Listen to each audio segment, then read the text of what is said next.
अस्सलामुअलैकुम फ्रेंड्स, मैं हूं मोहम्मद इजाज़। आप देख रहे हैं शाहीन इलेक्ट्रॉनिक सर्विस सेंटर। आज जो मैं आपके लिए नई वीडियो लेकर आया उसमें आज मेरे एक नए भाई की रिक्वेस्ट है कि आप हमें automatic ceiling fan winding machine पर सीलिंग फैन जो स्टेटर होता है उसको वाइंड कैसे किया जाता है और इसकी एडजस्टमेंट कैसे की जाती है, डाई की सेटिंग कैसे की जाती है और इसका जो बाकी मशीन के पुर्ते होते हैं उनको कैसे एडजस्ट किया जाता है, इसका लॉक कैसे लगाया जाता है, इसको लॉक लगाने का क्या तरीका होता है, इसमें तार जो टूट जाती है उसका क्या हाल होता है और इसमें तार डालने का क्या तरीका है, जो कि इसमें वीडियो में आपको मैं बताने वाला हूं। जो कि आप मेरे नए व्यूवर हैं उनसे मेरी एक रिक्वेस्ट है कि आप मेरे चैनल को सब्सक्राइब करें, लाइक करें, शेयर करें ताकि मेरी हर आने वाली इस काम से रिलेटेड वीडियो आपको मिल सके। इसके साथ ही मैं वीडियो शुरू करता हूं। आप मेरी वीडियो को एंड तक देखें ताकि आपको इस मशीन के बारे में तफसील से पता चल जाए। ये देखो, ये मशीन जो है वाइंडिंग वाली चल रही है और इसमें तार जो कॉइल है वो रिवाइंड हो रहा है।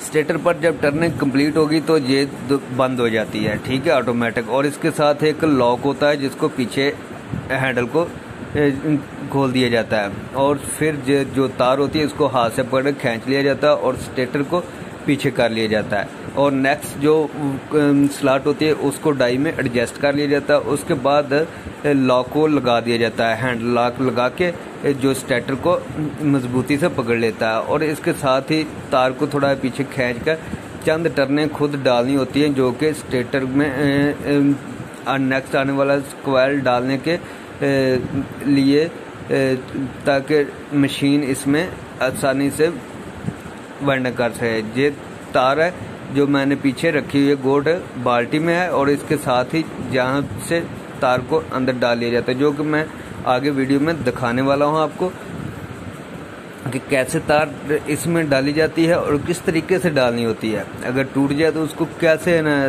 उसका हल किया जाता है, जो कि मेरी आप वीडियो एंड तक देखेंगे तो आपको इस मशीन के बारे में मुकम्मल तफसील से पता चल जाएगा।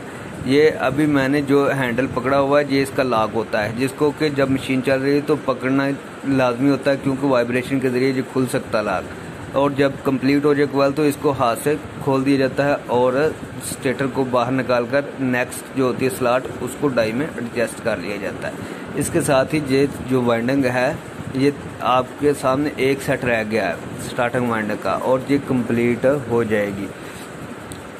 और इसके बाद जब ये लॉक हो जाती है इसको ये वाइंडिंग कंप्लीट होने के बाद आपने इसकी जो रनिंग वाइंडिंग करनी होती है उसमें पेपर डालने होती है। स्टार्टिंग कॉइल कंप्लीट हो जाएंगे तो फिर आपने रनिंग वाइंडिंग के पेपर डालने हैं, जो कि ये मैंने आपको डाल कर दिखाए हैं। और इसके बाद डाई भी चेंज करनी होती है। 36 स्लॉट की बड़ी डाई होती है और ये 32 स्लॉट की 36 स्लॉट के एक छोटी डाई होती है जो रनिंग कॉइल के डालने के लिए इस्तेमाल की जाती है।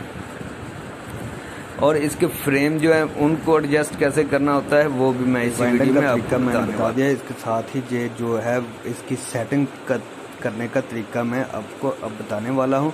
ये है 36 स्लॉट की डाई और 36 स्लॉट का फैन है, ठीक है। इसमें सबसे पहले आपने जो पेपर होते हैं वो डाल लेने होते हैं जो स्टार्टिंग के होते हैं। रनर के सबसे एंड में जब स्टार्टिंग की वाइंडिंग हो जाए तो फिर आपने रनर के डालने होते हैं। 36 स्लॉट की डाई है, इसके ऊपर जो डाई के फर्मे होते हैं उनके ऊपर एल्की पेच होते हैं, उनको खोलकर इस स्टेटर के हिसाब से खुला कर लिया जाता है और उसको इसके हिसाब से एडजस्ट कर लिया जाता है। ये जो मैं आपको दिखा रहा हूँ कि जो डालकर स्लॉट में स्टेटर के स्लॉट के ऊपर रखकर भी आपको चेक करवा रहा हूँ, ये ऐसे डाई आगे पीछे हो जाती है। आपने इसको एडजस्ट करना होता है, जो कि आप एल्की को जब इसका पूरा फर्मा हो जाए एडजस्ट हो जाए स्टेटर के हिसाब से तो इसके जो एल्की पेच होते हैं उसको टाइट कर दिया जाता है और उस हिसाब से इसको वाइंडिंग मशीन पर फिट कर लिया जाता है। ये जो है अब मैं आपको इस डाई को फिट करने का तरीका बता रहा हूँ। इस वीडियो में मैं आपको मुकम्मल इसके स्टेटर की डाई को फिट करने का और इसके स्टेटर ऊपर रखने का और इसके बाद जो होते हैं तार डालने का वो भी तरीका बताऊंगा। ये जो है बड़ी डाई होती है जो 36 स्लॉट की है, और इससे छोटी स्लॉट जो होती है वो स्टार्टिंग रन के कोयल डालने के लिए होती है। ये 36 स्लॉट की जो डाई है ये होती है अंदर स्टार्टिंग वाइंडिंग को तार वाइंड करने के लिए। जो अब मैंने इसकी एडजस्टमेंट मुकम्मल कर ली है और इसके साथ ही इसको मशीन के साथ यहाँ पर लगा दिया जाता है। इसके 2 पेच होते हैं लगे, हल्की पेच होते हैं जो हल्की के साथ फिट किए जाते हैं। एक ये पेच है और इसके साथ ही एक जहाँ पर लगाया जाता है, लेकिन मैंने अभी एक ही लगाया। इसको आपने फिट कर लेना और उसके बाद इसके ऊपर स्टेटर रखा जाता है। स्टेटर रखकर इसको उस डाई के हिसाब से एडजस्ट कर लिया जाता है। ये इसके वो कवर होते हैं जो बाहर से जब तार आती है तो ये इन कवर के साथ टच होती है, जो कि खोल कर साइड पर कर लिए जाते हैं और ये स्टेटर इसके ऊपर रख लिया जाता है जो नीचे गोल सा हैंडल है, इसके ऊपर रख लिया जाता है। और इसको मैंने आपको दिखा रहा हूँ कि ये जो डाई मैंने फिट किया उसके हिसाब से ये स्टेटर नीचे है और इसको ऊपर उस डाई के हिसाब से फिट करना हो तो ये कैसे करना है। ये जो होता है इसका डाई होती है, इसके नीचे हल्की पेच लगा हो, ये जो इसका रॉड है इसको उस डाई के हिसाब से एडजस्ट करने के लिए ये पेच खोल लिया जाता है और ये जो है इसमें फिक्स नहीं होता है। ये इस पेज को खोलेंगे जो ऊपर नीचे हो जाएगा इसका ये जो गाज होता है जिस पर स्टेटर रखा जाता है। ये मैंने एडजस्ट किया है और इसके अब डाई में फिट कर दिया है और इसको एल्की के जरिए पेज को टाइट कर दिया जाता है और ये अब इस डाई में बिल्कुल फिट हो गया। और ये स्टेटर को इस तरीके से डाई में रखा जाता है जो इस स्टेटर की शाफ्ट में सुराख होता है उसको डाई की सिमत की तरफ उस सुराख को रखा जाता है। जब आपकी वाइंडिंग हो तो आपको कनेक्शन करने के दौरान जो लीडें निकालनी होती हैं वो निकालने में मुश्किल ना हो। दूसरी साइड पे होगी तो वो थोड़ा सा टर्न करके इसमें डालनी होती है। इसके साथ ही जो स्टेटर के साथ इसके कवर होते हैं जो कि वाइंडिंग के लिए तार को कवर करके इसमें स्लॉट के अंदर डालती है और उसको एडजस्ट किया जाता है। उसको एडजस्ट करने का तरीका होता है कि ये जो डाई है और ये वाइंडिंग वाली डाई और ये जो फ्रेम है इसमें स्टेटर के हिसाब से इसको फिट किया जाता है कि ये डाई और जो बार वाला फ्रेम है ये इसमें थोड़ा सा खला हो जिसमें से तार गुजर जाए और आसानी से स्लॉट में चली जाए। उस हिसाब से इसको एडजस्ट कर लिया। दोनों साइडों से फ्रेमों को इस तरह एडजस्ट किया जाता है और इसका इस हिसाब से डाया रख कर इसको फिट कर लिया जाता है। इसकी ये हल्की पेच होते हैं इससे टाइट कर लिया जाता है।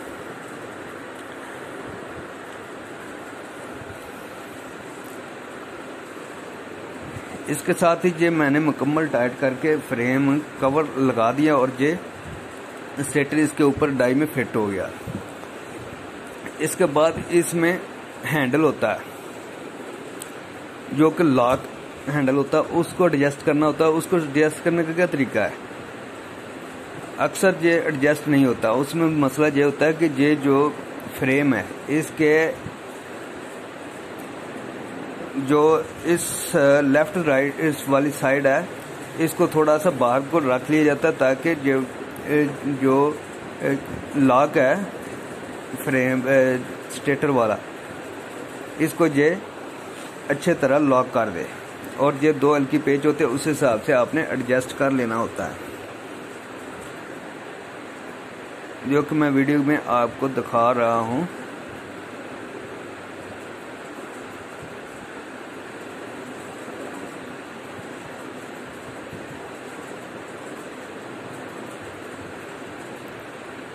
ये देखो, ये अब मैंने इसको एडजस्ट किया और इसके साथ ही ये लॉक हो जाता है। ये देखो ये लॉक हो गया। स्टेटर इसमें मजबूती से पकड़ा जाता है, लेकिन जब मशीन चलती है तो इसको हैंडल को जो लॉक होता है इसको आपने हाथ में पकड़ना होता है, तो क्योंकि जब मशीन चलती है तो वाइब्रेशन होती है और ये हैंडल खुल भी सकता है, लॉक खुल सकता है, इसलिए इसको आपने हाथ से पकड़ना है और पकड़ेंगे तो ये खुलेगा नहीं। इसका आसान तरीका कि जब आप एक दो दफ़ा आप इसको एडजस्ट करेंगे तो ये ऑटोमेटिक ही इसमें आपको लॉक लगाने का तरीका चल जाएगा पता। आसान मशीन है, लेकिन थोड़ा सा इसको एडजस्ट और इसके फर्मे वगैरह डाई वगैरह सेट करने का तरीका पता हो तो आप इजीली मशीन वाइंड कर सकते हैं, मशीन पर पंखा वाइंड कर सकते हैं। ये तार है और इसमें अब मैं आपको बताने वाला हूँ कि तार को कैसे इसमें लगाया जाता है। ये जो है स्प्रिंग वाला डाई है, इसमें तार को इसमें से गुजारा जाता है, नीचे से एक सुराख होता है उसमें से निकाल कर इसमें लगाया जाता है और इसके जो ये इसके पीछे छोटी सी चूड़ी लगी हुई है इसको टाइट कर दिया जाता है, जिससे तार को लूज या टाइट किया जाता है। जब ये चलाई जाती है मशीन तो इस पर तार टाइट करोगे तो वाइंडिंग टाइट उसमें वाइंड होगी, अगर थोड़ा सा लूज करोगे तो ये लूज हो जाएगी। और अगर इसमें तार टूट जाए तो उस जगह पर उस लॉक के ऊपर थोड़ा तेल लगा लिया जाता है और उसको थोड़ा लूज कर लिया जाता है, फिर तार नहीं टूटती। उसके बाद ये अंदर इसमें मैंने पहले तार डाली हुई है, ठीक है, जो मशीन के आगे अंदर से रॉड गुजरता है और उसको मैंने गिरा लगाकर आगे खींच लिया है। ये इस जगह से तार आगे निकल आएगी और इसको स्लीव इसमें डालकर इस सुराख में से उस अगर तार बाहर निकल जा सारी तो स्लीव इसमें से डाल दी जाती है, जो कि हम वाइंडिंग के दौरान तार पर लगाते हैं और ये आप इस स्लीव के जरिए भी तार बाहर निकाल सकते हैं, जो कि मैंने वीडियो में आपको ये पूरी मुकम्मल तार निकाल कर भी दिखाई है।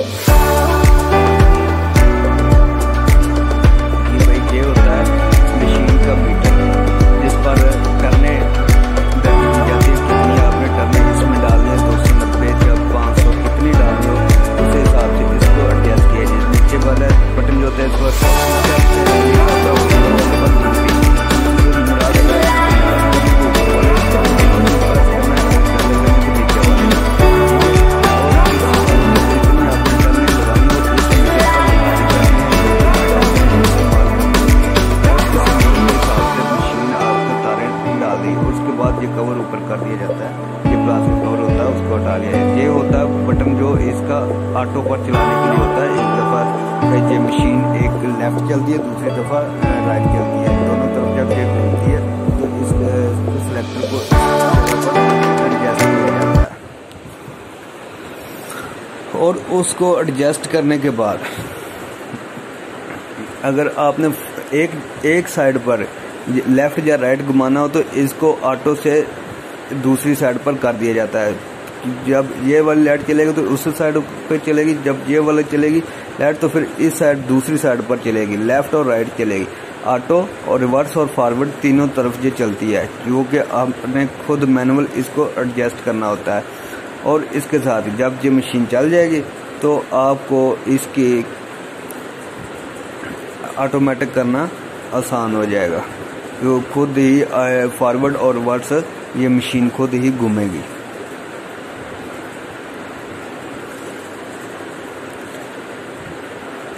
ये इसका हैंडल होता है जो कि आपने एडजस्ट करने के बाद लॉक होता है, उसको उसके लॉक लगा दिया जाता है, जिससे स्टेटर जो है बाहर नहीं निकलता और आप आसानी से मशीन चला दें तो ये लॉक इसको मजबूती से लॉक इसको पकड़े रखता और आपको इसमें कोई परेशानी नहीं आएगी। और इसके बाद इसका ये जो सब्ज़ रंग का बटन होता है इसको प्रेस कर लिया जाता है तो मशीन चल जाती है। और ये रेड बटन जो होता है ये जब आपने चलती हुई मशीन को रोकना हो, तार टूट जाए तो फ़ौरन रोकना हो तो ये रेड बटन चलाया जाता है। अगर आपने दोबारा चलाना हो उसी टर्नों पर कि आपने टर्नें ज़ाया नहीं करनी तो फिर सब्ज़ को चला लिया जाता है। अगर फिर आपके रोकनी हो तो फिर रेड को चला देना होता है कि टर्न वही आपने इस्तेमाल करनी हो। और ये जो पीले रंग का जो बटन होता है ये इसलिए इस्तेमाल होता है कि जो ऊपर कोई 10, 15 या 20 कोई टर्नें आ जाएं मीटर पर तो आपने उसको ख़त्म करना हो तो ये वाला पीले वाला बटन प्रेस किया जाता है। और उसको प्रेस करने के बाद आप मेरी